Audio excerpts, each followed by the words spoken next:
Hello, hello. Bernard Santos. Ayan, Bernard. Hi, Bernard. Hi, John. Hello. Everyone. Hi. Okay, my first question is for Direk. Direk, kasi yun nga, dito sa movie din napansin ko na tinakal may political and then meron din struggle sa family, no? So what inspires you to do this kind of film? Well, actually, this film was inspired by the event. Remember in 2020 when a police person killed a mother and son. So, of course, hindi naman natin mahihiwanay ang pamilya sa politika dahil sabi nga nila, basic unit of society. At sa pelikula nga natin, basic unit of destruction ng pelikula. And yun, maganda ngayon sa mga nangyayari sa paligid, ang usapin ng pamilya. Magandang tinitingnan natin, ano nga ba yung pamilyang Pilipino? No? Kasi matagal na iniisip natin na maganda ang pamilyang Pilipino. Pero alam din natin may mga problema ang pamilyang Pilipino. Salamat. And then last na lang, is there like particular reason bakit black and white yung Ayun, to distill the film no, into its essence, kasi di ba, at saka pagbalik tanaw din sa tradisyon ng pelikula kung saan nagsimula naman talaga siyang black and white. Tapos syempre pag if your images have the absence of colors, na mas nakaka-focus ng tao sa kwento at sa performance, ano, gaano man yun kasubtle. And yun yung gusto nating iparating dun sa treatment na yun. Salamat. Thank you. Si Jan daw meron. Si Jan? Jan Tawasi. Salamat sa pagpunta. Hi, Direk. Hi. Congrats sa film niyo. Actually, simple lang yung tanong ko, pero it kind of leads into a bigger, confirm ko lang po, dinuguan po yung kinain ni Eddie Boy. Yes. Okay. Kasi, na-notice ko po yung parang, parang yung motif niyo, or thematic na motif of tubig, tsaka dugo. Kasi the film begins with a baptism. Yes. And yung, lalo na po doon sa iba yung pelikula, kunyari po sa Gina Tomari, ganyan, ginagamit nyo po ang pagliligo or tubig as a means of purification, pampaalis ng kasalanan, kumbaga. And then, doon sa huli na parang kumikidlat, inuulanan yung si Therese tsaka si Sunshine. Yun, may parang ganun, may parang paglilinis. And sinusubukan din yun ni Sir Allen.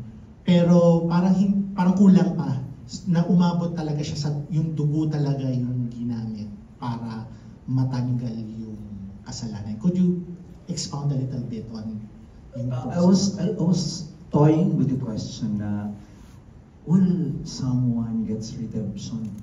No?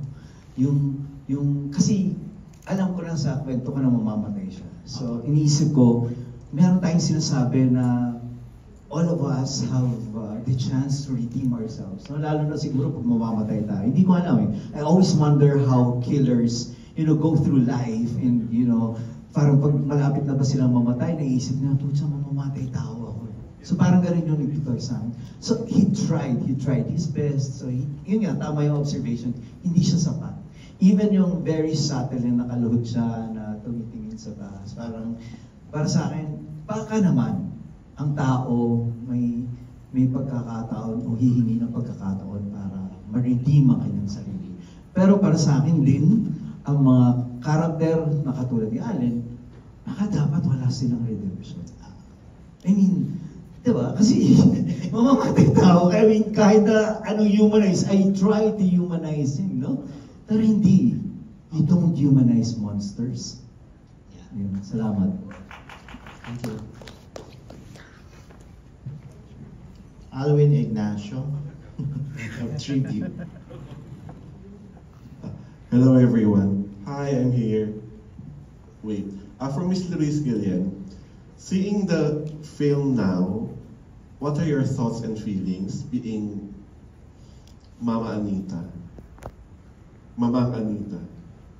There are two things na, siyempre, pag pinanood mo ng kabuuan ng pelikula, you get to, ito ang gustong ito ang pelikula ng director. Mhm. So, mundo niya yun. And I'm not bothered by the black and white Mhm. because it helps make the story, parang mas gothic in a way. Mhm. I don't want to say stylized. That's too parang masyadong manipis na interpretation. But I would say that there are things that habang sinushoot namin to, you just you get a parang skeleton of the story. But you go inside the church, you go inside, that long ride, dun sa dating lahar, dating natabo na lahar ng part of that Minalin. And that house in particular, and the fact that the family is parang sila lang talaga. It's not, there is, as he said, there's a spirit. I'm not saying an evil spirit, but I mean, it's that kind of a world that Jay was creating, in which, ang concern ko lang naman, hindi ako naging concerned dun sa kanyang, gusto niyang thesis na, this, the military, ang tawag, yung corruption na yun. I was more concerned with the family and the way that the family, the mother, the matriarch felt that he had to protect his family, her family. At yung pag-protect niya ng family, he sweeps under the rug lahat ng parang nasa-sense niya na mali. And then eventually, in the end, malalaman mo nga, yung palang ang pumatay ng asawa niya, yung anak niya. Yes. So, and so not in a moralistic way, not in a modern moralistic way, but more of like a Greek or somehow Yes. way that the tragedy and that by killing the son, he puts an end to the cycle of evil. Mhm. And of course, the son becomes, because he loves the son is not a participant in that last crime, but rather she was the one that paid for the whole thing. Mhm. Oo. Okay, thank you very much. Jerry Olea, magtatanong ka raw. Excuse me. Nandito ko. Hi, Jerry. Salamat sa pagpunta. Kay Direct J, parang nagsisimbolize din ba siya ng relihiyon at saka kumbaga crime and punishment. Ang laking bagay ng relihiyon na nagsimula ka sa simbahan, nagtapos din sa simbahan, tapos marami silang mga pagdarasal. Actually, it was pa sa cycle of life, no?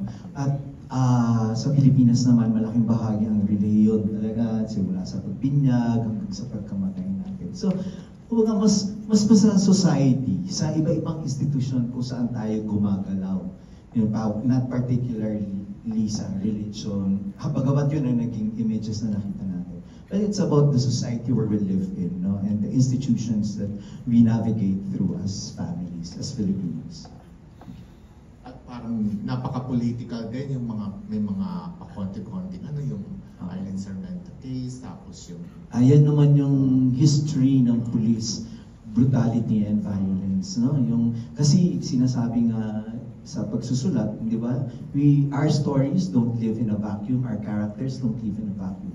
We live in the context of family and society and Philippine history. Ako yun yung lagi ko na sana bawat pelikulang ginagawa natin ay magiging bahagi siya ng kasaysayan ng Pilipinas, no?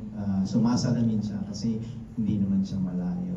So yun talaga, dahil kahit naman nagtagumpay, kahit na-emancipate ni Mamang Anita ang kanyang sarili, ang kanyang pamilya, sa pangkalahatan ay presidente natin si Marcos at alam naman natin ang kasaysayan nila. No?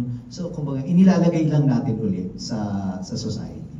parang gusto mo talagang mai-record, ipaalala sa mga tao na nakakalimot na kasi talagang yung konteksto ng nakaraan tapos ngayon nauulit? Kailangan kailangan nating makaalala sa nakaraan para sana hindi na maulit sa kasalukuyan.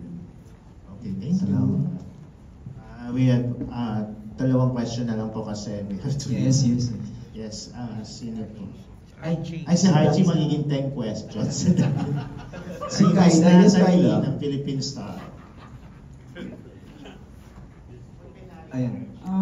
Good evening po. My question is for Direk Luis. I just want to know from your end, anong pwedeng message about mothers and children? Anong role nila sa how kids turn out? It's not a prescription of what to do. I mean, I am not Mother Anita at all. You know, I mean, I'm very clear about my, choices. But I was in a movie. It is my role and my performance is in the context of what is in the mind of the director. So, itiisip ko na lang, I mean, what's the for this? Hindi ito modern. It's modern in the sense that, he chose to do it this way. So parang,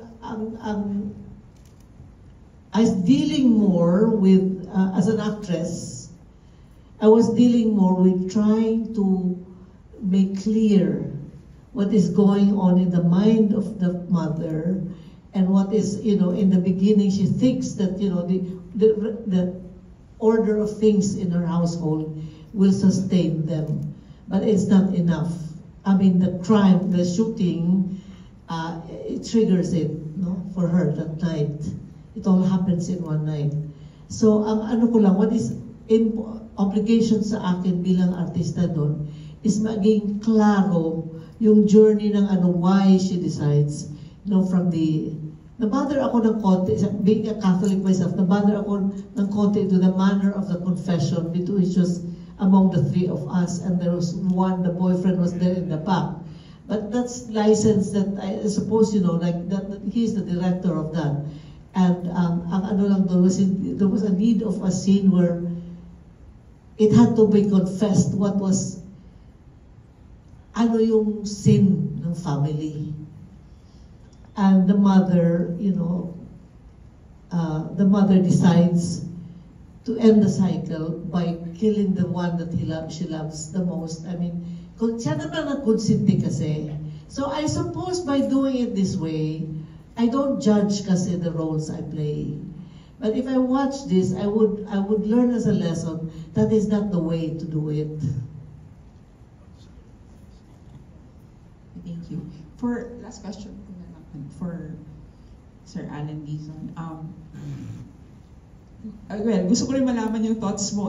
How do you approach ba a character na hindi ka-agree sa mga ginagawa niya? Or di kayo reconcile? Pero hindi mo ma-reconcile.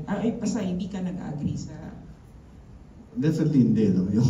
Or something, how do you... yung role ko. Siyempre,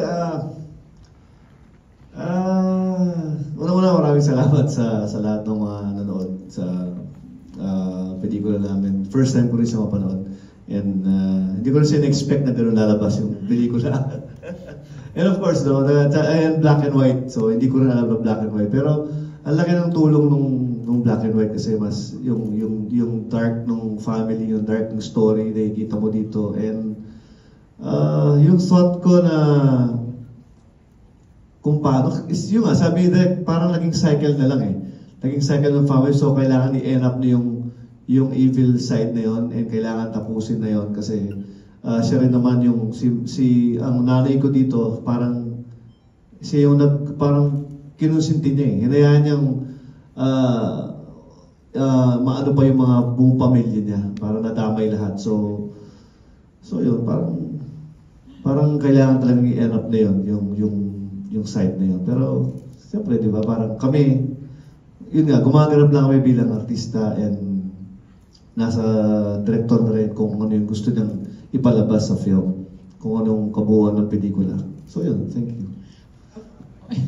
Follow up na lang, Sir Alec. syempre you're not a stranger to dark twisted characters.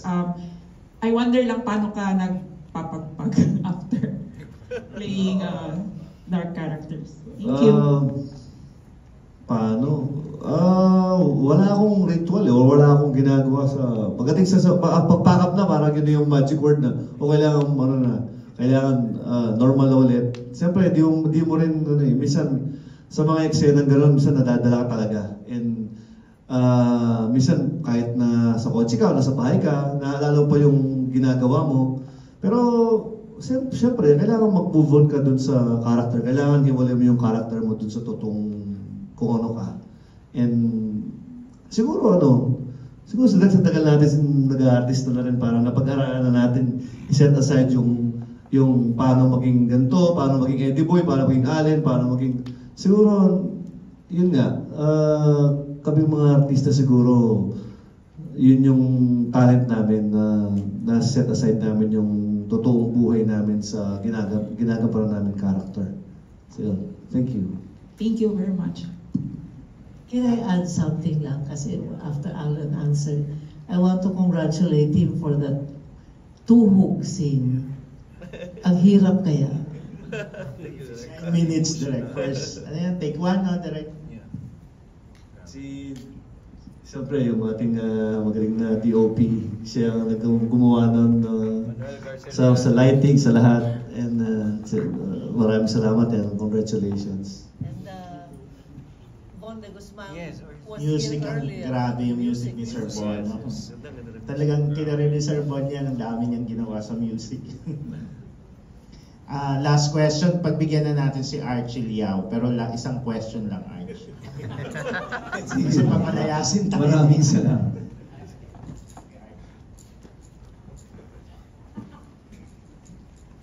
I would like to commend the film at saka kay Allen at saka kay Director Loris for conduct with actually ito yung para sa akin isa sa best performances ninyo.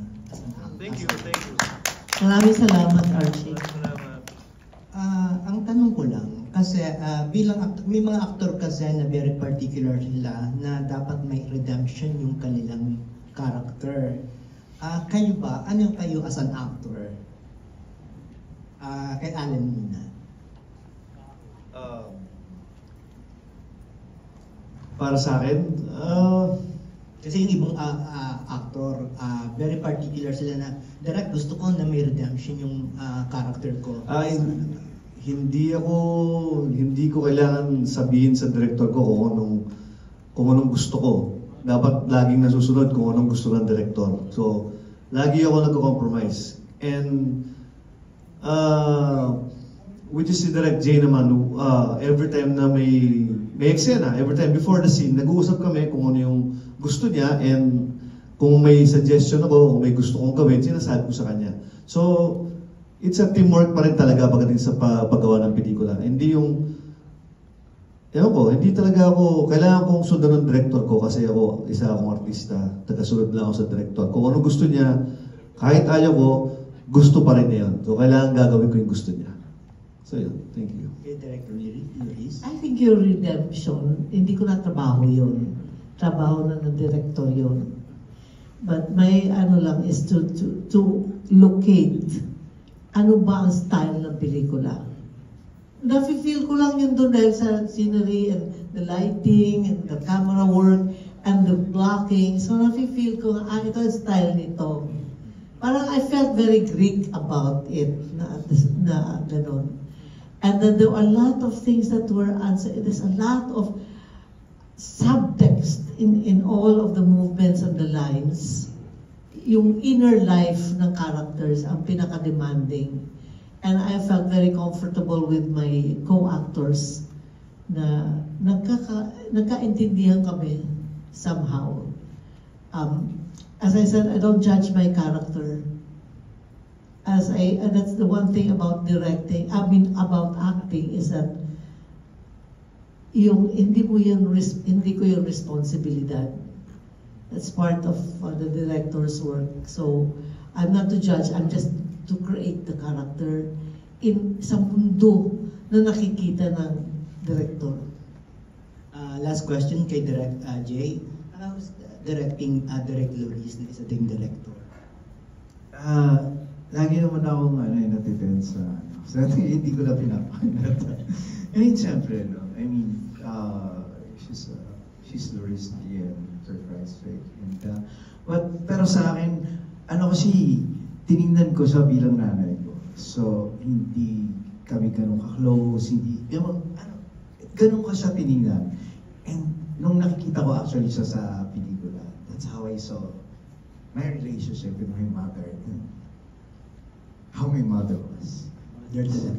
Yeah. So, yun. I am so grateful that I was able to have this experience, no? Directing all of them, especially Mr. Reese. Dahil katulad nga rin ng Cinemalaya, siya ay isa na rin institusyon. Maraming salamat po. Mabuhay ang Cinemalaya! Last word na lang from our...